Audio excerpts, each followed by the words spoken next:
बोलो पार्वती पते हर हर महादेव। सावन के महीने में धतूरे का अलग ही महत्व है। धतूरा भारतीय संस्कृति और धार्मिक परंपराओं में एक महत्वपूर्ण स्थान रखता है। ये औषधीय गुणों के साथ साथ आध्यात्मिक दृष्टि से भी अत्यंत असरी समझा गया है। शत्रु मुक्ति, जिसका अर्थ है कि असर या उसके द्वारा उत्पन्न समस्याओं से छुटकारा पाना, इसके लिए धतूरा विशेष रूप से उपयोगी समझा जाता है। आगे इस वीडियो में हम शत्रु मुक्ति के लिए धतूरे के उपायों, इसके धार्मिक महत्व और विधियों को विस्तार से समझेंगे। सबसे पहले धतूरा का धार्मिक और आध्यात्मिक महत्व समझते हैं। धतूरा का पौधा शिवजी को अर्पित किया जाने वाला एक पवित्र पौधा है। इसे शिव का प्रिय पुष्प समझा जाता है और विशेष रूप से श्रावण मास और महाशिवरात्रि के दौरान शिवलिंग पर चढ़ाया जाता है। शास्त्रों में कहा गया है कि धतूरा न केवल आध्यात्मिक ऊर्जा को बढ़ाता है, बल्कि ये नकारात्मक ऊर्जा और बाधाओं को भी समाप्त करता है। यही कारण है कि ये शत्रु मुक्ति के लिए उपयोगी समझा जाता है। धतूरा को तांत्रिक और ज्योतिषी उपायों में भी स्थान दिया गया है। इसका उपयोग विशेष अनुष्ठानों, यंत्रों और तंत्र मंत्र में किया जाता है ताकि शत्रु द्वारा उत्पन्न किसी भी तरह की नकारात्मकता को समाप्त किया जा सके। शत्रु मुक्ति के लिए, शत्रु को शांत करने के लिए, शत्रु का करने के लिए आज का वीडियो विशेष होने वाला है, तो वीडियो के अंत तक बने रहें। भक्तों, 3 कील धतूरे में गाड़ देना। शत्रु का जादू तुरंत खत्म होगा और शत्रु रोएगा, पछताएगा, गिड़गिड़ाएगा। तो 3 कील धतूरे में गाड़कर बहुत ही छोटा सा उपाय आपको करना है और आपके शत्रु और आपके दुश्मनों से आपको हमेशा के लिए छुटकारा मिल जाएगा। ऐसा समझ लीजिए, ये 3 कील और धतूरे वाला उपाय अब आपके जीवन से शत्रुओं को निकालकर बाहर फेंक देगा और आपके शत्रुओं की सारी ताकत हो जाएगी। चाहकर भी आपके शत्रु आपका कुछ बिगाड़ नहीं पाएंगे। आपके दुश्मन और आपके शत्रु चाहे कितने भी ताकतवर क्यों ना हो, वो चाहकर भी आपका बाल भी बांका नहीं कर सकते अगर आपने 3 कील धतूरे में गाड़कर बहुत ही छोटा सा उपाय कर लिया तो। आज के समय पर बहुत ज्यादा शत्रुओं से लोग परेशान हो चुके हैं। मतलब शत्रु जो हैं, इनकी संख्या बढ़ रही है। जो व्यक्ति तरक्की कर रहा है, सफलता जिसे मिल रही है, उसके शत्रु भी बढ़ रहे हैं, उसके दुश्मन भी बन रहे हैं। अपना व्यापार कर लिया, शत्रु बन खड़े हो गए, जगह खरीद ली, शत्रु बनकर खड़े हो गए। क्योंकि देखिए, आज का जो समय है, ये ऐसा समय है कि आपकी खुशी में खुश होने वालों की संख्या कम मिलेगी आपको, लेकिन आपकी खुशी में लोग अंदर ही अंदर, बहुत सारे लोग ऐसे होते हैं जो ईर्ष्या की भावना रखते हैं और फिर वही आपके शत्रु बन जाते हैं। अच्छा, कुंडली में 6ठा भाव जब कमजोर हो जाता है, तब आपके सामने से शत्रु बनते हैं, सामने से आप पार वार करते हैं। और जब कुंडली में 12वां भाव कमजोर हो जाता है, तब आपके गुप्त शत्रु आपको परेशान करते हैं। और गुप्त शत्रु जो होते हैं, ये बहुत खतरनाक होते हैं। गुप्त तरीके से मतलब इस तरीके से किया कराया करवाते हैं कि व्यक्ति को पता भी नहीं लगने देते हैं, कब उसका घर बर्बाद कर देंगे, उसका व्यापार बर्बाद कर देंगे, उसके जीवन को खराब कर देंगे। व्यक्ति को पता ही नहीं चलेगा। ऐसा समझ लीजिए कि जो व्यक्ति बहुत संपन्न होता है, उसे भी आकर निर्धनता घेर लेती है, उसके घर में भी कर्जे की समस्याएं आने लगती हैं। ऐसे को लेकर लोग परेशान होने लगते हैं कि कमी आ रही है, कर्जा सर पर बढ़ रहा है, अच्छा खासा व्यापार खराब हो रहा है। तो देखिए, इसके पीछे आपके गुप्त शत्रु का हाथ हो सकता है। ज्यादातर केसों में ऐसा निकलता है कि घर में जो दुर्घटनाएं होती हैं या घर में जो किया कराया करवाते हैं, उसकी वजह से पूरा घर जो है वो बर्बाद हो जाता है। तो अब आपको बिल्कुल डरने की, घबराने की जरूरत नहीं है, क्योंकि भगवान भोलेनाथ, माँ लक्ष्मी का आशीर्वाद कहीं ना कहीं आप पर है कि ये वीडियो आप तक पहुंची है। अब आपकी समस्या का हल आपको मिलेगा। मात्र 3 कील और धतूरे से ऐसा उपाय आपको बताएंगे कि आपके शत्रुओं की सारी अकड़ निकल जाएगी, उनकी बैंड बज जाएगी। मतलब दुश्मन आपके चाहे कितने भी ताकतवर क्यों ना हो, वो चाहकर भी आपका कुछ बिगाड़ नहीं पाएंगे। कोशिश कितनी भी कर लें, वो कि आपको नुकसान करना है, आपका व्यापार खराब करना है या कुछ भी आपके साथ गलत करना है, कितना भी सोच लें और कितना भी किया कराया करवा लें, आप ये उपाय करेंगे तो उनका किया कराया उन्हीं के पास वापस चला जाएगा। आपका कभी कुछ नहीं बिगड़ेगा, चाहे वो कितना ही बड़ा किया कराया करवाए। क्योंकि जो हम उपाय लेकर आए हैं ना, कील कैसी होती है? कील चुभन वाली होती है, नुकीली होती है। तो जिस तरह से उसने आपके जीवन को, आपके शत्रु ने आपके जीवन को खराब किया है, या गुप्त शत्रुओं ने खराब किया है, या अधिक शत्रुओं ने खराब किया है, अब उनकी बारी है परेशान होने की। उनकी सारी शक्ति खत्म हो जाएगी, किसी से शत्रुता नहीं कर पाएंगे। ऐसा उपाय आज की वीडियो में लेकर आए हैं। तो वीडियो में आगे बढ़ें, उपाय की बात करें उससे पहले जो लोग भगवान भोलेनाथ, मां लक्ष्मी के सच्चे भक्त हैं, वो सबसे पहले तो वीडियो को लाइक करके श्री शिवाय टीवी चैनल को सब्सक्राइब कर लें, क्योंकि उन्हीं की कृपा से ये वीडियो आप तक पहुंची है।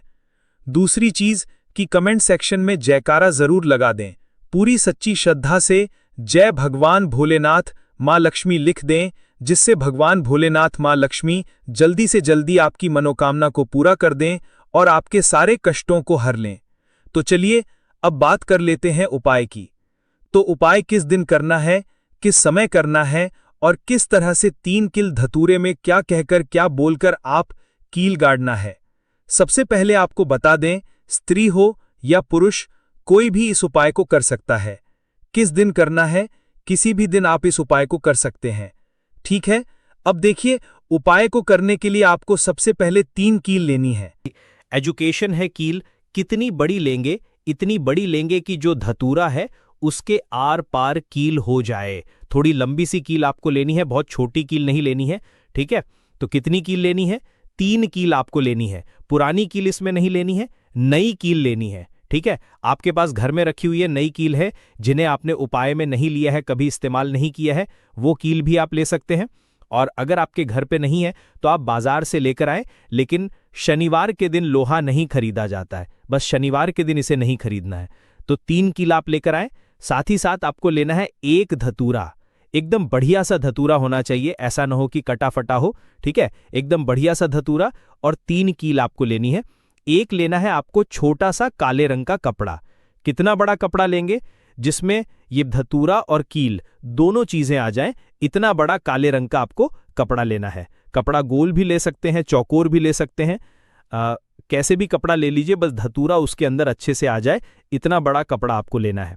अब देखिए, ये सारी चीजें लेकर आपको अपने घर के ऐसे कमरे में किसी ऐसे स्थान पर बैठना है जहां पर आकर आपको कोई रोके ना, कोई टोके ना, क्योंकि ये उपाय गुप्त तरीके से आपको करना है। क्योंकि जब भी कोई भी उपाय आप गुप्त तरीके से करते हैं या टोटका गुप्त तरीके से करते हैं, वो बहुत जल्दी काम करता है। इसीलिए ऐसे कमरे में बैठे जहां आपके घर का भी कोई व्यक्ति आपको आकर टोके ना, रोके ना, ठीक है। भले ही उसको इस बारे में पता हो, लेकिन उस समय कोई आपको डिस्टर्ब ना करे, ऐसे कमरे में आपको बैठकर इस उपाय को करना है। तो आप चाहें तो दरवाजा बंद करके भी इस उपाय को कर सकते हैं। जमीन पर बैठकर आपको इस उपाय को करना है। अपना फेस सबसे पहले आपको दक्षिण दिशा यानी साउथ डायरेक्शन लेना है। सबसे पहले जो कपड़ा है काला रंग का, उसे आप जमीन पर बिछा लीजिए। फिर उसमें कील आप रख लीजिए, ठीक है। कील एक तरफ रख लीजिए, कपड़ा एक तरफ बिछा लीजिए। अब आपको क्या करना है, जो धतूरा है उसे उल्टे हाथ में पकड़ना है और सीधे हाथ से कील उठानी है। इस बातों में विशेष ध्यान देना कि जो धतूरा है उसे उल्टे हाथ में पकड़ना है और सीधे हाथ से कील उठानी है। और अपने शत्रु का नाम अगर पता है तो नाम बोलेंगे, अगर नाम नहीं पता है तो गुप्त शत्रु पर आपको बोलना है। शत्रु बोल दीजिए या गुप्त शत्रु बोल दीजिए, और कील उस धतूरे में आपको लगा देनी है, ठीक है। जिधर धतूरे में डंडी होती है उधर की तरफ कील आपको लगा देनी है। फिर आपको क्या करना है, दूसरी कील उठानी है, फिर से शत्रु के बारे में बोलना है। मान लीजिए 2 शत्रु हैं, आपको पता है कि आपके 2 ही शत्रु हैं या 3 ही शत्रु हैं, तो उसका नाम आप बोल दीजिए और बिल्कुल धतूरे के बीचों बीच आपको वो कील लगा देनी है। अब मान लीजिए शत्रु का नाम नहीं पता है, तो उसे आप शत्रु या गुप्त शत्रु बोलकर उस कील को अच्छे से उस धतूरे में की तरफ गाड़ देना है। यानी एक धतूरे में 3 कील गाड़नी है, एक आगे की तरफ, एक पीछे की तरफ और एक बिल्कुल बीच में, आर पार हो जाए, इस तरह से आपको कील को धतूरे में गाड़ देना है, लगा देना है। इसके बाद आपको ऐसा सोचना है कि अब मेरे जितने भी शत्रु हैं ये परास्त हो रहे हैं, मेरे जीवन से दूर हो रहे हैं और अब ये मेरा कुछ नहीं बिगाड़ पाएंगे, ठीक है। ऐसा सोचकर आपको वो पूरा का पूरा धतूरा जिसमें कील आपने गाड़ी है, काले कपड़े में रख लेना है और इसकी पोटली बना लेनी है। छोटी सी पोटली बना लेंगे, मतलब इसे पूरा ढक देंगे, उस काले कपड़े से उसके अंदर लपेट देंगे। ठीक है, धतूरे को कपड़े से लपेट देंगे। अब आपको क्या करना है, किसी ऐसे स्थान पर जाना है जहां पर कोई आता जाता ना हो, मतलब ज्यादा लोगों का आना जाना जहां पर ना हो, ऐसे स्थान पर आप जाइए। वहां पर आप मिट्टी में छोटा सा गड्ढा करिए। ठीक है, और उस गड्ढे में उस पूरे धतूरे को कपड़े के साथ ही, कपड़े को हटाना नहीं है, कपड़े के साथ ही आपको उस मिट्टी में उसे दबा देना है। फिर अच्छे से गड्ढे को ढक देना है और पीछे पल तक आपको बिल्कुल नहीं देखना है, सीधे अपने घर पर आ जाएंगे। ठीक है, और फिर आकर आपको अपने हाथ पैर धो लेने हैं। बाकी जो भी काम आप करते हैं वो काम फिर कर सकते हैं। कितनी बार करना है ये उपाय, सिर्फ और सिर्फ आपको एक बार में ही इससे लाभ मिल जाएगा। एक बार ही ये उपाय करिए। किस दिन करना है, किसी भी दिन कर सकते हैं, लेकिन शनिवार का दिन, मंगलवार का दिन और अमावस्या की जो तिथि होती है ये बहुत उत्तम है इस उपाय के लिए। बाकी तो किसी भी दिन आप इसको कर सकते हैं। ऐसा समझ लीजिए, जीवन से शत्रु ऐसे दूर हो जाएंगे कि कभी आपके जीवन में शत्रु थे ही नहीं। सारे गुप्त हों या सामने से शत्रु हों, सारे शत्रुओं की छुट्टी हो जाएगी जब इस उपाय को आप करेंगे। सारे दुश्मन परास्त हो जाएंगे। तो जरूर से इस उपाय को करिए और अपने शत्रुओं से छुटकारा पाइए। आइए भक्तों, वीडियो के अंत में हम आपको धतूरे से जुड़े कुछ महत्वपूर्ण छोटे छोटे मगर चमत्कारिक उपाय भी बताते हैं, जिसे अपनाकर आप अपने जीवन से शत्रुओं को आसानी से दूर कर सकते हैं, अपने दुश्मन परास्त कर सकते हैं। तो वीडियो महत्वपूर्ण है, अंत तक बने रहे। पहला चमत्कारिक सरल उपाय है धतूरे का उपाय तांत्रिक मंत्रों के साथ करना। इस उपाय के लिए आपको धतूरे के 3 फल, एक लाल वस्त्र, एक शुद्ध घी का दीपक, चंदन और पुष्प की आवश्यकता होगी। भी आप किसी भी मंगलवार या शनिवार की रात को ये उपाय करें। सबसे पहले आप एक शांत और पवित्र स्थान चुनें। उसके बाद धतूरे के 3 फल एक लाल वस्त्र में रखकर एक दीपक जलाएं। फिर चंदन और पुष्प से धतूरे की पूजा करें और फिर निम्नलिखित मंत्र का जाप करें। मंत्र इस प्रकार है। एजुकेशन, फलों को लाल वस्त्र में रखें और शिवलिंग के सामने रखें, क्योंकि धतूरे शिवजी को अति प्रिय है।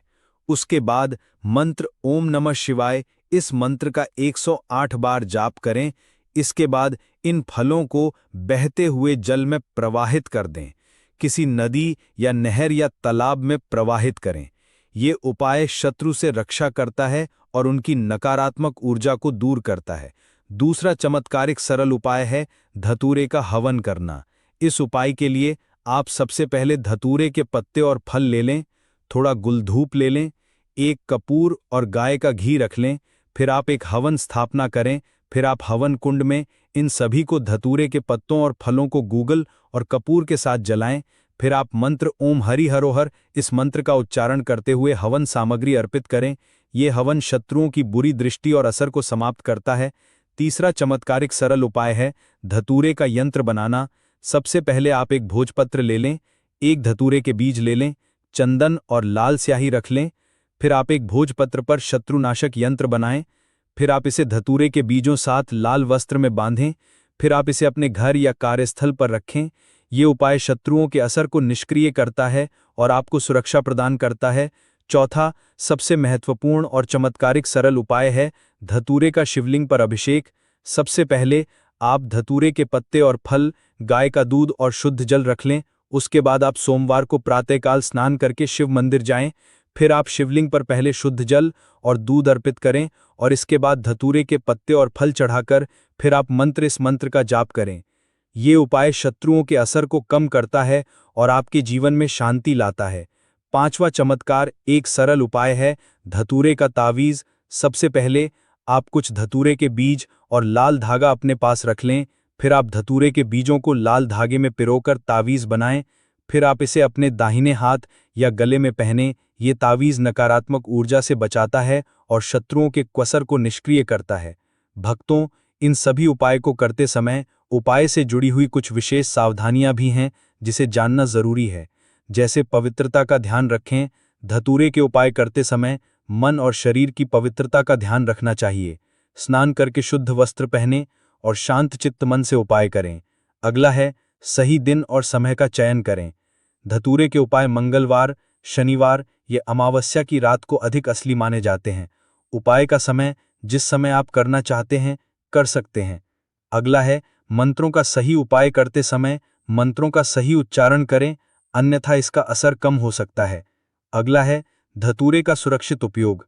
धतूरा जहरीला होता है, इसलिए इसे संभालते समय विशेष सावधानी बरतें, विशेषकर इसे बच्चों की पहुंच से दूर रखें। अगला है संकल्प और श्रद्धा। उपाय करते समय आपके मन में विश्वास और श्रद्धा होनी चाहिए। भक्तों, धतूरा केवल शत्रु मुक्ति के लिए ही नहीं बल्कि अन्य समस्याओं के समाधान में भी उपयोगी है। जैसे पहला है स्वास्थ्य लाभ। धतूरा वेद में औषधि के रूप में भी उपयोग होता है। इसका उपयोग दमा, जोड़ों के दर्द और त्वचा रोगों के उपचार में किया जाता है। दूसरा है धार्मिक उपाय। पूजा और अनुष्ठानों में धतूरा सकारात्मक ऊर्जा को बढ़ाने के लिए उपयोग किया जाता है। तीसरा है तांत्रिक उपाय। तंत्र क्रियाओं में धतूरे का उपयोग बाधाओं को दूर करने और सफलता हासिल करने के लिए किया जाता है। भक्तों, निष्कर्ष ये है कि धतूरा एक पवित्र और शक्तिशाली औषधि और धार्मिक सामग्री है जिसका सही उपयोग शत्रु मुक्ति के लिए अत्यंत हो सकता है। हालांकि इसे करते समय सतर्कता और नियमों का पालन करना आवश्यक है। श्रद्धा, संकल्प और सही विधि से किए गए उपाय न केवल शत्रुओं के असर को समाप्त करते हैं बल्कि आपके जीवन में शांति, सुरक्षा और समृद्धि भी लाते हैं। भक्तों, सभी धतूरे से जुड़े उपाय हम आपको सरल और विस्तार से समझाने की कोशिश किए हैं। भी आपको कुछ भी ऐसा जो इसमें पूछना हो, कुछ ऐसा जो समझ में ना आया हो, तो आप कमेंट सेक्शन में पूछ सकते हैं। नहीं तो आप फिर से ध्यान से को देखकर सुनकर समझ सकते हैं। तो इस उपाय को आप शाम के समय भी कर सकते हैं, सुबह के समय में भी आप इस उपाय को कर सकते हैं। हुआ है उस पर किसी का भी कब्जा नहीं है, तो वो आप जो है बिना पूछे भी उसमें से तोड़ सकते हो। पर किसी के घर के अंदर लगा हुआ है तो वो उससे पूछ कर ही 5 कनेर के फूल उसके पेड़ में से लेना। अब आपके पास 5 कनेर के फूल भी आ चुके हैं। अब दोस्तों, कनेर के फूल के साथ में क्या हमें सीधा उपाय करना है या कुछ सामग्री भी लेकर जाना है? तो देखो, कोई भी उपाय जब हम करते हैं तो सीधा हम उपाय जाके नहीं करते हैं, उससे पहले हम भगवान शिव जी की पूजन अर्चना भी करते हैं। तो देखो, अगर ये उपाय आप सुबह के समय कर रहे हो, प्रातःकाल कर रहे हो, तो आप लोगों को अपने साथ में कम से कम 1 लोटा जल तो जरूर लेकर जाना ही जाना है। मंगलवार की अष्टमी का दिन रहेगा, वैसे ही माताएं बहनें अपनी पूजन सामग्री लेकर जाएंगी, तो उन लोगों के लिए कोई दिक्कत नहीं है जो प्रतिदिन शिवजी के मंदिर जाते हैं या सुबह के दिन अपनी पूरी पूजन सामग्री लेकर जाएंगे। भाई वो वैसे के वैसे ही लेकर जाएं। ये बात उनके लिए है जो कुछ भी लेकर नहीं जाएंगे। भाई वो बस 1 लोटा जल तो जरूर लेकर जाएं। अगर वो इस उपाय को 5 कनेर के फूल वाले उपाय को कर रहे हैं, उसी के बाद में दोस्तों शाम के समय की बात करें तो भाई शाम के समय अगर आप लोग इस 5 कनेर के फूल वाले उपाय को कर रहे हो तो अपने साथ में 1 गोल बाती का घी का दीपक जरूर लेकर जाना। जो घी का दीपक लोगे वो आटे का होना चाहिए।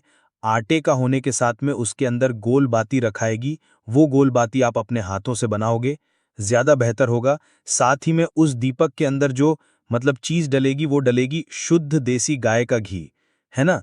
उसके अंदर शुद्ध देसी गाय का घी ही डालना, ना भैंस का डालना, ना मिलावटी बाजार का घी। एजुकेशन डालना, इस बात का भी आप लोग ध्यान रखना अगर आपको उपाय का पूर्ण फल चाहिए तो। भाई करना क्या है, देखो सुबह अगर उपाय कर रहे हो ना, तो अगर 10, 11, 12 बजे तक भी उपाय करो ना तो भी कोई दिक्कत वाली बात नहीं है, कर सकते हो। शुभ का दिन बार बार नहीं आता है। आपको पहुंचना है सबसे पहले तो अपने घर के पास में जो शिव मंदिर हो, शिवालय हो, जहां पर शिवलिंग विराजित हो, वहां पर आप लोगों को पहुंच जाना है। अब वहां पर पहुंच करके सीधा हमें जाके उपाय करने लग जाना है नहीं, आपको पहले अपना शिव जी के मंदिर के अंदर प्रवेश करना है, भगवान शिव जी के दर्शन करना है। पहले आपको अपनी अपनी पूजन अर्चना करनी है। जैसे कि 1 लोटा जल जो लेकर गए हैं भाई, वो 1 लोटा जल दे चढ़ा दें। इसके अलावा जो भी पूजन सामग्री है आपकी, फूल, धतूरा, गुलाल, अबीर गुलाल, जो भी चीजें हैं, चंदन वगैरह, उन सारी चीजों से आप पूजन अर्चना कर सकते हो। पर जो उपाय के 5 कनेर के फूल हैं वो आप अलग ही रखना, वो उपाय के समय ही हमें निकालने हैं। तो पहले आप अपनी पूजन अर्चना कर लेना, जैसे आप मंगलवार के दिन करते हो, मंगलवार के अष्टम के दिन करते हो, वैसे आप अपनी पूजन अर्चना कर लेना, है ना। इसी शाम के समय है, शाम के समय जब आप अपने घर के पास में जो शिव मंदिर हो वहां पर पहुंचोगे, तो पहुंचने के बाद आप पहले अपना वो घी का दीपक जलाना। अब घी का दीपक जलाने में भी इस बात का ध्यान रखना, इस घी के दीपक को आपको अपने घर से जलाकर नहीं लेकर जाना है और मंदिर में जाकर भी जलाना है। और मंदिर में जाकर जलाओगे तो उसे अपनी माचिस से ही जलाना है। अपने घर से इस दीपक को जलाने के लिए अपनी ही माचिस लेकर आना। आपने मंदिर में किसी और की माचिस ले ली, इस दीपक को जलाने के लिए अगर आप शाम के समय इस वाले उपाय को कर रहे हो, तो भाई इस उपाय को करने का फल जो है उस मानव को भी मिल जाएगा जिस मानव की आपने माचिस ली होगी। इसलिए आप अपने घर से अपनी ही माचिस लेकर जाएं। उसके बाद में दोस्तों आप लोगों को एक बात का और ध्यान रखना है कि जब आप उस दीपक को जला दो, जलाने के बाद उस दीपक से आप चाहो तो आरती भी उतार सकते हो, अन्यथा कोई दिक्कत बात नहीं है। आप उस दीपक को भगवान शिवजी के इतने पास मत रखना कि भगवान शिवजी को आंच लगी। थोड़ी दूरी बनाकर ही जो है आप उस दीपक को जो है भगवान शिवजी के शिवलिंग के पास में रखना, क्योंकि अभी हम जो है भगवान शिवजी को प्रसन्न करने वाले हैं, तो इसलिए जो है भगवान शिवजी को आंच ना लगे इतनी दूरी बनाकर आप उस दीपक को रख दीजिएगा। जैसे ही आपकी पूजन अर्चना हो जाती है, आप जल चढ़ा देते हैं, सुबह के समय गए तो जल चढ़ा देते हैं, पूजन अर्चना हो जाती है। फिर उसके बाद में भगवान शिवजी की शिवलिंग के पास में कहीं पर भी बैठ जाइए, सामने बैठ जाइए, आसपास बैठ जाइए, कोई दिक्कत बात नहीं है। अब हमारे पास 5 कनेर के फूल हैं, तो सीधी सी बात है कि इन 5 कनेर के फूलों को हमें 5 अलग अलग जगहों पर यहाँ पर चढ़ाने हैं। अब वो 5 अलग अलग जगह कौन सी हैं वो हम आपको बताते हैं। देखिए 5 कनेर के फूल आप अपने सामने निकाल कर रख लीजिए। अब 5 कनेर के फूल में से सबसे पहला वाला कनेर का फूल आप लोग उठाइए और पहले वाले कनेर के फूल आपको कहाँ पर चढ़ाना है, वो आपको चढ़ाना है भगवान शिवजी के शिवलिंग के ऊपर, जो गणेश जी वाला स्थान होता है वहां पर। अब भगवान शिवजी के शिवलिंग के ऊपर गणेश जी वाला स्थान कहाँ पर होता है? भगवान शिवजी की शिवलिंग होती है, शिवलिंग की जलाधारी होती है। जलाधारी का जो राइट हैंड साइड होगा, मतलब शिवलिंग की तरफ से खड़े होकर देखना कि भगवान शिवजी का सीधा हाथ कौन सा है, राइट हैंड साइड कौन सा है। उस राइट हैंड साइड पर आपको ये पहले नंबर का कनेर का फूल समर्पित करना है, और जो फूल का खिला हुआ भाग होगा ना, वो शिवलिंग की तरफ करके ही आप लोग जो है इस पहले नंबर के फूल को भगवान गणेश जी वाले स्थान पर समर्पित करना, जलाधारी के राइट हैंड साइड पर। अब दोस्तों निकाल लेना अपना दूसरे नंबर का कनेर का फूल, है ना। अब दूसरे नंबर के कनेर के फूल को आपको कहां पर समर्पित करना है? ये आपको समर्पित करना है भगवान कार्तिकेय जी वाले स्थान पर। अब गणेश जी वाला स्थान राइट हैंड साइड पर होता है, तो कार्तिकेय जी वाला स्थान लेफ्ट हैंड साइड पर होता है जलाधारी के ऊपर, है ना। तो जलाधारी के ऊपर जो लेफ्ट हैंड साइड का जो हिस्सा है वहां पर कार्तिकेय जी के स्थान, तो इस दूसरे नंबर के फूल को आप वहां पर समर्पित कर देना और भगवान से प्रार्थना कर लेना, और फूल का खिला हुआ भाग शिवलिंग की तरफ ही होना चाहिए। अब बात आती है तीसरे कनेर के फूल की। तो दोस्तों जो तीसरा कनेर का फूल होगा, ये आप लोगों को कहां पर समर्पित करना है? ये आप लोगों को समर्पित करना है भगवान शिवाजी की शिवलिंग के ऊपर, जो एक पात्र टंगा हुआ होता है जिससे बूंद बूंद करके जल टपकता है, जिसके अंदर शिवजी की 5 बेटियों का स्थान होता है, जाया, विष, हरा, शमली और देव। उस पात्र के अंदर जो है आप लोगों को क्या करना है? एजुकेशन, यह चौथे नंबर के फूल को समर्पित करना है। अगर किसी कारणवश आपका वो पात्र जो है, शिवलिंग के ऊपर जो पात्र टंग होता है जिससे बूंद बूंद करके जल टपकता है, वो पात्र उपस्थित ना हो, तो भक्त को क्या करना है कि शिवजी की 5 बेटियों का नाम लेकर जया, विष, हरा, शामली, बारी, दोतली और देव का नाम लेकर जो है इस चौथे नंबर के फूल को आपको जलाधारी के ही कटी, शिवलिंग का जो कटी भाग होता है, मतलब जलाधारी के ऊपर ही जो भाग होता है ना, वहां पर समर्पित कर देना इस चौथे नंबर के फूल को, है ना। उसके बाद में दोस्तों बात करते हैं आखिरी नंबर के 5वें नंबर के फूल को, जो कि आखिरी फूल है हमारा। इस 5वें नंबर के फूल को आपको क्या करना है? अगर आपके मतलब जिस मंदिर में आप गए हो वहां पर अगर त्रिशूल लगा हुआ है, तो भाई त्रिशूल का एक मध्य भाग होगा जहां से वो त्रिशूल के 3 भाग निकले हुए होंगे, है ना। तो आपको वो त्रिशूल का एक मध्य भाग देख लेना है। उस मध्य भाग पर आपको इस 5वें नंबर के कानर के फूल को छुआ है, स्पर्श कराना है, और स्पर्श कराने के बाद इस 5वें नंबर के फूल को आपको क्या करना है? भगवान शिवाजी की शिवलिंग के ऊपर समर्पित कर देना है। अब दोस्तों अगर वो मतलब जो है त्रिशूल ना भी हो आपके मंदिर में उपस्थित, तो आप सीधा सीधा ये जो 5वें का कनेर का फूल है, यह भगवान शिवजी की शिवलिंग के ऊपर समर्पित कर देना। बस ध्यान इस बात का रखना कि जो खिला हुआ भाग है फूल का, वो सामने की तरफ होना चाहिए, जलाधारी की तरफ होना चाहिए, और डंडी का जो भाग है वो शिवलिंग के पीछे की तरफ होना चाहिए फूल की, है ना। तो इस बात का आप लोगों को ध्यान रखना है। जैसे ही आप लोगों को ये 5 फूल समर्पित कर देते हैं, वहीं पर भगवान शिवजी के शिवलिंग के पास में बैठकर जो है हाथ विनती कर कर अपनी वो मनोकामना बोलना, जिस मनोकामना के लिए आप लोग ये वाला उपाय कर रहे हो। अपनी वो दुख और समस्या बोलना जिसके लिए आप लोग अपना ये वाला उपाय कर रहे हो। अपनी किसी भी एक मनोकामना के लिए ये वाला उपाय करना, 2-3 मनोकामना एक साथ मत बोलना, कोई भी एक मनोकामना बोल देना अपने 5वें नंबर के फूल को चढ़ाने के बाद, और चढ़ा दो तो भाई 2 मिनट भगवान शिवाजी के नाम का जाप कर लेना।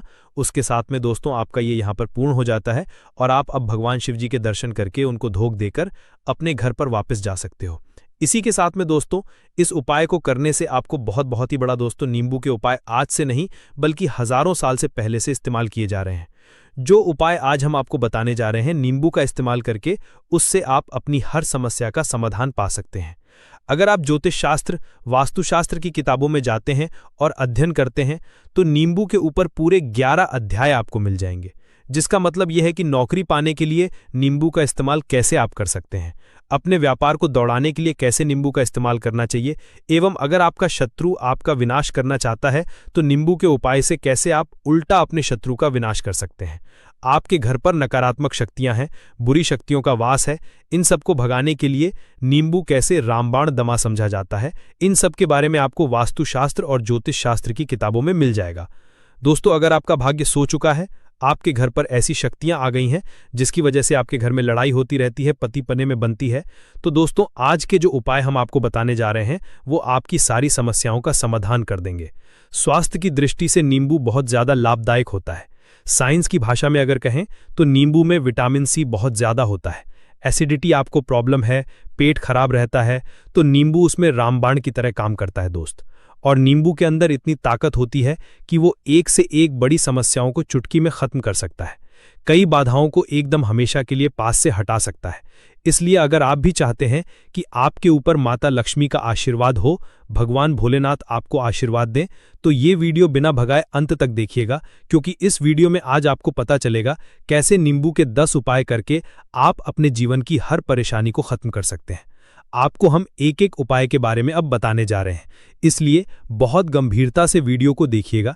देखिए दोस्तों, कई लोग ऐसे होते हैं कि वीडियो देखते हैं, यकीन मानिए अगर आपने एक पॉइंट भी मिस कर दिया तो आप अपना ही नुकसान करेंगे, क्योंकि अधूरा ज्ञान हमेशा खतरनाक ही साबित हुआ है।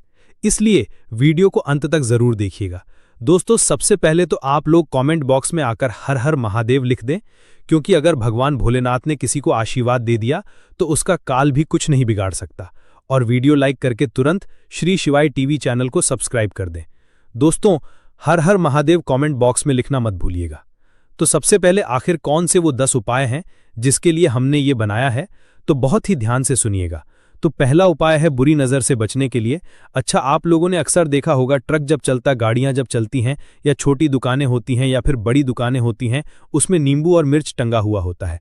इसका मुख्य कारण क्या है आज हम आपको बता देते हैं। देखिए, कहा जाता है कि जब भी लू चलती है और आप अपनी जेब में प्याज रख लेते हैं तब आपको लू नहीं लगती है, या जहां पर गर्मी ज्यादा होती है वहां पर रखते हैं तो प्याज जो होता है वो गर्मी को सूखता है। अगर आपका व्यापार अच्छा चल रहा है और कोई व्यक्ति आपकी दुकान पर नजर लगा देता है, आपके बिजनेस पर नजर लगा देता है, तो यकीन मानिए एक कहावत कही गई है कि नजर से तो हरा पेड़ भी सूख जाता है। इसी तरीके से जो चलता हुआ व्यापार होता है वो तक बंद हो जाता है। एजुकेशन तो है, अगर किसी व्यक्ति ने आपके ऊपर नजर लगा दी है तो इसीलिए लोग क्या करते हैं कि अपनी दुकान में नींबू और मिर्ची रखते हैं। इसका जो मुख्य कारण है बताया गया है कि नींबू का खट्टा और मिर्ची का तीखापन जो होता है वो बुरी नज़र वाले व्यक्ति को भंग कर देता है, जिससे वो अधिक समय तक खुद को असरदार नहीं पाता है। ये हिंदू पुराणों में साफ साफ लिखा हुआ है, जिसका मतलब ये है कि अगर आपका व्यापार चल रहा है और आप किसी का भी बुरा नहीं चाहते हैं और कोई व्यक्ति आपका बुरा चाहते हुए आपके ऊपर लगातार नज़र लगवा रहा है, आपके ऊपर तंत्र विद्या करवा रहा है, बुरी आत्मा पीछे लगवा रहा है, और अगर आपने पहले से ही नींबू टांग रखा है तो ये सारा प्रभाव उल्टा उसके ऊपर पड़ जाएगा और वो बर्बाद हो जाएगा। इसलिए अगर आप कोई भी करते हैं तो नींबू और मिर्ची को टांग करके रखिएगा। दूसरा इसका जो उपाय होता है वो वास्तु दोष को मिटाने के लिए होता है। वास्तु ज्ञान में अगर आप अध्ययन करते हैं तो उसमें एक चैप्टर है पूरे नींबू के ऊपर लिखा हुआ है, मतलब एक अध्याय पूरा चैप्टर लिखा हुआ है वास्तु ज्ञान की। अगर आप किताब लेकर आए उसमें अध्याय नंबर 21 पर जाइए, वहां पर नींबू के बारे में साफ साफ लिखा हुआ है। जिस घर में भी नींबू का पेड़ होता है वहां पर नकारात्मक ऊर्जा कभी भी अपना सक्रियपन नहीं करे। नींबू के आसपास का वातावरण शुद्ध रहता है। नींबू घर के वातावरण को एकदम सकारात्मक शक्तियों से भर देता है। दोस्तों, किसी व्यक्ति के घर पर अगर नकारात्मक शक्तियों का वास हो चुका है तो यकीन मानिए उसके घर कभी भी बरकत नहीं हो सकती है। उसके घर के लोग आपस में लड़ाई करते रहेंगे, धन के सारे मार्ग बंद हो जाएंगे, घर के खर्चे बढ़ जाएंगे, कर्ज के मायाजाल में वो फंसता चला जाएगा। परंतु अगर आपके घर पर नींबू का पेड़ है तो आपके घर में सिर्फ सकारात्मक शक्तियां आएंगी, आपके घर का वातावरण बहुत अच्छा बना रहेगा, घर के आपसी लोगों में हमेशा बनती रहेगी। सरल भाषा में बता दोस्तों, आप लोगों ने देखा होगा कई ऐसे घर होते हैं जिसमें आपस में लड़ाई होती रहती है, घर में कभी भी बरकत नहीं होती है, और जिस घर की बरकत नहीं होती है वह घर कभी भी आगे नहीं बढ़ पाता है। इसके लिए सबसे बड़ा जो समझा गया है वास्तु दोष को मिटाने के लिए, वो समझा गया है नींबू के पेड़ को। मतलब अगर आपके घर में नींबू का पेड़ हो, चाहे गमले में लगा लीजिए, चाहे अपनी जमीन में लगा लीजिए, आपके घर में कभी भी नकारात्मक शक्तियों का वास नहीं होगा। और मान लीजिए अगर आपके घर पर आपको ऐसा लगता है कि किसी ने काला जादू करवा दिया है, तंत्र विद्या आपके घर पर करवा दी है और आप लोग बहुत परेशान हो गए हैं घर की लड़ाई को देख करके, तब आपको जो बताने जा रहे हैं वो सुनिएगा। पहले तो आप लोग हो सके तो नींबू का पेड़ लगा लीजिए। नींबू तो रातों रात उगता नहीं है, इसके लिए आपको थोड़ा इंतजार करना होगा। धीरे धीरे नींबू का पेड़ बढ़ना शुरू हो जाएगा। जब जब नींबू बढ़ता जाएगा आपके घर पर सकारात्मक ऊर्जा का वास हो जाएगा, यानी कि माता लक्ष्मी का वास हो जाएगा और नकारात्मक शक्ति का अंत हो जाएगा। तो इसका दूसरा उपाय ये बताया गया है कि हिंदू पुराणों के हिसाब से कि आपको अपने घर के चारों एक एक नींबू रखना है। आपको उल्टी दिशा में, मतलब सीधी दिशा में नहीं, बाईं दिशा से 7 चक्कर मारने हैं। शनिवार के दिन करना है और ये नींबू ले जाकर के किसी भी नदी या तालाब में बहा देना है।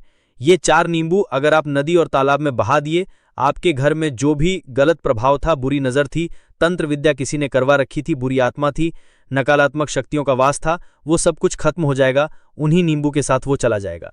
वो नींबू अपने आप में इतनी ताकत रखते हैं कि वो अपने आप में उन नकारात्मक शक्तियों को रख लेते हैं और अपने साथ में बहा ले जाते हैं।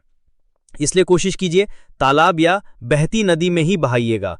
दोस्तों, नींबू का तीसरा उपाय जो है वो सफलता के लिए समझा गया है। मतलब आप लोग अगर नौकरी की तैयारी कर रहे हैं या नौकरी कर रहे हैं, आपको प्रमोशन नहीं मिल रहा है, आप लोग कर्ज के मायाजाल में फंसे हुए हैं, तो अब आपको एक एक चीज करके हम बहुत आराम से समझाने जा रहे हैं, तो बहुत ध्यान से सुनिएगा। परंतु अभी तक आपने वीडियो को लाइक नहीं किया है तो वीडियो को तुरंत लाइक कर दीजिएगा। देखिए, अगर आप बहुत मेहनत करते हैं, आपको आप में मेहनत का परिणाम, आपको फल नहीं मिल रहा है और आप थक चुके हैं, आप नौकरी की तैयारी कर रहे हैं परंतु आपको नौकरी नहीं मिल पा रही है, आप इंटरव्यू तो देने जाते हैं परंतु इंटरव्यू में आपका सिलेक्शन नहीं होता है, तो इसके लिए वास्तु ज्ञान में साफ साफ लिखा हुआ है आपको हनुमान जी के मंदिर में जाना है। बहुत ध्यान रखिएगा, ये मंगलवार का दिन ही होना चाहिए। जब आप लोग जाएं हनुमान जी के मंदिर में, 1 नींबू और 4 लौंग हनुमान जी के में जब आप प्रवेश करें तो मैं 4 लौंग को गाड़ दें और वहां पर बैठ जाएं, पालती मार के आराम से बैठ जाएं और हनुमान चालीसा का पाठ करें। हनुमान चालीसा का पाठ करते हुए आपको इस नींबू को, जिसमें हमने 4 लौंग गाड़ी हैं, उसको भगवान हनुमान जी, मां लक्ष्मी को अर्पित कर दें। अगर आप इतना कर देते हैं तो यकीन मानिए जो आपके ऊपर बाधाएं आई हुई थीं, अगर आपका मंगल अच्छा नहीं चल रहा था वो अच्छा हो जाएगा, नवग्रह जो आपके साथ नहीं दे रहे थे तो वो आपका साथ देना चालू कर देंगे, दुर्भाग्य जो आपके पीछे पड़ा हुआ था वो सौभाग्य में बदल जाएगा। परंतु हनुमान चालीसा मन में पढ़िएगा, बोलकर मत पढ़िएगा। अगर आप लोग हनुमान जी, मां लक्ष्मी के सामने जाकर इतना उपाय कर देते हैं तो यकीन मानिए आपके जीवन में, अगर आप कंपटीशन की तैयारी कर रहे हैं तो आपको नौकरी मिल सकती है, नौकरी कर रहे हो तो प्रमोशन मिल सकता है और हर तरीके की सफलता मिल सकती है जिसके लिए आप लोग तरस रहे थे। दोस्त, बात करते हैं चौथे उपाय की। अगर आपके घर में कोई छोटा बच्चा है या बड़ा बुजुर्ग है, या आप मान लीजिए एजुकेशन अगर आपको नजर लगी है तो आपको क्या करना चाहिए? इसमें नींबू का बहुत ही उपयोग समझा गया है। अगर आपके घर पर कोई छोटा बच्चा है, आप हैं, या आपके घर में कोई बड़ा बुजुर्ग है और ऐसा लगता है आपको कि किसी ने नज़र लगा दी है जिससे आपकी तबीयत खराब रहती है, ऐसे में एक नींबू लीजिए और सर के ऊपर से 7 बार घुमाइए। सिर्फ एक नींबू लेना है और ऐसे चाकू का इस्तेमाल कीजिए जिसका कभी उपाय ना हुआ हो। उस चाकू से उस नींबू को 2 भागों में काट दीजिए और इसको ले जाकर के घर के बाहर, घर से कहीं भी दूर में जमीन में गाड़ दीजिए। सिर्फ इतना कर दीजिए, जो भी आपके ऊपर नजर लगी हुई होगी वो नींबू अपने साथ उतार ले जाएगा और आपके ऊपर से वो नजर उतर जाएगी। 205वां वास्तुशास्त्र के अध्याय नंबर 31 में साफ साफ लिखा हुआ है, व्यापार के लाभ जिसमें इस्तेमाल होगा नींबू। ये एक अध्याय है जिसको अगर आप लोग पढ़ते हैं तो इसमें आप लोग ये पाते हैं, नींबू का अगर आप लोग सही तरीके से उपाय करते हैं तो आपको अपने व्यापार में वृद्धि देखने को मिलेगी। देखिए, अब आपको क्या है, पहले तो ये लीजिए, कई लोग व्यापार जो करते हैं उनका व्यापार जब चल रहा होता है तो कई लोग नजर लगा देते हैं, जिसकी वजह से उनका व्यापार एकदम रुक जाता है और वो थक जाते हैं कि यार अब क्या करें, अब तो हम फंस गए। तो दोस्तों, इसका बहुत सरल सा उपाय है। एक नींबू को लीजिए, पोटली से बांध लेने के बाद और सूर्यास्त के बाद इस पोटली को अपनी अलमारी में, तिजोरी में रख दीजिए, वो भी 4 टुकड़ों में। बोलो पार्वती पते हर हर महादेव। यह चमत्कारी और गुणकारी पौधा आपकी गरीबी निर्धनता को समाप्त कर देगा। आपकी जन्म जन्मांतर की जो गरीबी है, जो दरिद्रता, उसे समाप्त कर देगा। आपके जीवन में चल रहे किसी भी तरह की कष्ट है, बाधा है, उसे यह पौधा समाप्त कर देगा। दोस्तों, इस पौधे में साक्षात माता लक्ष्मी जी का वास है। दोस्तों, प्रकृति का खजाना अनमोल और असीमित है। खासकर बारिश के मौसम में जगह जगह पर वनस्पति लग जाती है। कुछ पौधे अपने आप में ही उग जाते हैं और इन्हें हम बेमतलब का सरदर्द या फिर कचरा समझ करके या फिर जंगली घास फूस समझ करके उखाड़ करके फेंक देते हैं। दोस्तों, कुछ पौधे के बारे में आज मैं आप सभी को बताने जा रहा हूं। यह हमारे आसपास में मौजूद होता है और इन्हें हम कचरा नहीं, बहुत ही ज्यादा कीमती और अनमोल रत्न कहना चाहेंगे। हीरे मोती से भी ज्यादा कीमती होते हैं। यह पौधा इनका औषधि महत्व पारी होता है। आज एक ऐसे ही छोटे से पौधे के बारे में बताने जा रहा हूं। मेरे घर के आसपास में यह पौधा बहुत ही आसानी से लगा हुआ है, बहुत ही अधिक मात्रा में जो है मेरे घर के सामने में लगा हुआ है और मैं चाहता हूं कि आपको भी इसकी जानकारी हो। आप स्क्रीन पर देख सकते हैं इस पौधे के बारे में। आप जो है समझ भी चुके होंगे यह किस चीज का पौधा है और अब मैं आपको बताऊंगा कि इस पौधे का नाम क्या होता है और इससे हमें क्या क्या फायदा होता है और इसमें हमें क्या क्या फायदे होते हैं। आप इस पौधे को जान करके चौंक जाएंगे दोस्तों, और इसके बाद से आप जो है इसे बेमतलब का कचरा समझ करके कभी भी उखाड़ करके नहीं फेंक पाएंगे। इस बात की मैं आप सभी को गारंटी देता हूं और गारंटी भी लेता हूं। दोस्तों, हमारे यहां इस पौधे को छोटा धतूरा के नाम से जाना जाता है। अलग अलग गांव में, शहरों में अलग अलग नाम से इन्हें जाना जाता है। हमारे यहां पर इसे छोटे धतूरा कहते हैं। आपके यहां पर इसे किस नाम से जाना जाता है? आप हमें कमेंट करके जरूर बताइएगा।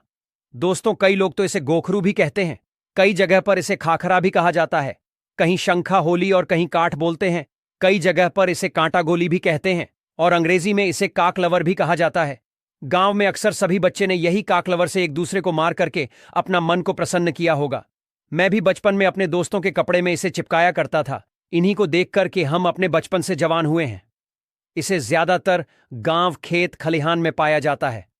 अगर साफ शब्दों में कहूं तो काकलवर सोने, चांदी, हीरे, मोती से भी अधिक ज्यादा कीमती होता है दोस्तों। और आज मैं आपको इसके बीज के बारे में जो प्रयोग बताऊंगा, इसका जो बीज होते हैं वह कांटे युक्त होते हैं। जनवरी और फरवरी के महीने में इसमें बीज आना शुरू हो जाते हैं। पहले हरे रंग के बीज होते हैं, फिर धीरे धीरे ये भूरे रंग के बीज बन जाते हैं और यह बहुत ही औषधि गुण से भरपूर होता है। दोस्तों, शायद आपको पता नहीं होगा कि यह बहुत ही अच्छी जड़ी बूटी है, अमृत तुल्य है, महाशक्तिशाली है। इस जड़ी बूटी के आगे बड़े बड़े डॉक्टर या फिर मेडिसिन दवा भी फेल हो जाती है। तो सबसे पहले आप सभी इसे कचरा या सिर दर्द समझ करके न फेंके। यह एक पावरफुल जड़ी बूटी है जो कि बरसात के मौसम में अपने आप ही लग जाती है। कांटे युक्त इसके फल होते हैं। दोस्तों, हम सभी को भारत भूमि को धन्यवाद करना चाहिए। हम ऐसे देश में रहते जहां पर आज भी यत्र तंत्र सर्वत्र जड़ी बूटी हर जगह में फैली हुई है। इन्हीं जड़ी बूटी के लिए विदेशी लोग जो हैं तरसते हैं कि कहीं से उन्हें यह पौधा मिल जाए। तो ईश्वर का हमें धन्यवाद करना चाहिए कि हम ऐसे भारत भूमि में आज भी रहते हैं जहां पर अमृत की तरह शक्ति रखने वाले पेड़ पौधे आज भी मौजूद हैं। दोस्तों, आप सभी देख लीजिएगा कि एक दिन ऐसा जरूर आएगा जब हर कोई इन पेड़ पौधे को अपने गले लगाएगा, जड्डी बूटी को अपने गले में पहनेगा और अंग्रेजी दवाइयों को छोड़कर इन्हीं की तरफ दौड़ते हुए चला आएगा, क्योंकि जड्डी बूटी में अमृत होता है, साक्षात ईश्वर का वास होता है। अभी तक यह जानकारी लोगों को पता नहीं थी, लेकिन हमारे चैनल के माध्यम से हम हर किसी को जागरूक करने का प्रयास कर रहे हैं, ताकि लोग अंग्रेजी दवा से शरीर को सही जल्दी तो कर लेते हैं, लेकिन बाद में बहुत ही जल्दी शरीर अंग्रेजी दवाइयों के सहारे चलने लगता है। ऐसे दवा शरीर को जीते जीते ही मार देती है, लेकिन पेड़ पौधे से निकले अमृत शरीर को अमृत बना देता है, अमर बना देता है, ताकतवर बना देता है, बुढ़ापे में भी जवानी की शक्ति रखता है। तो चलिए, अब मैं आपको किन किन बीमारों में यह फायदेमंद होता है इसके बारे में बताऊंगा। दोस्तों, सबसे पहले तो मैं आप लोगों का गोखरू का जो यह छोटा धतूरा है, इसके आयुर्वेदिक उपाय बताऊंगा।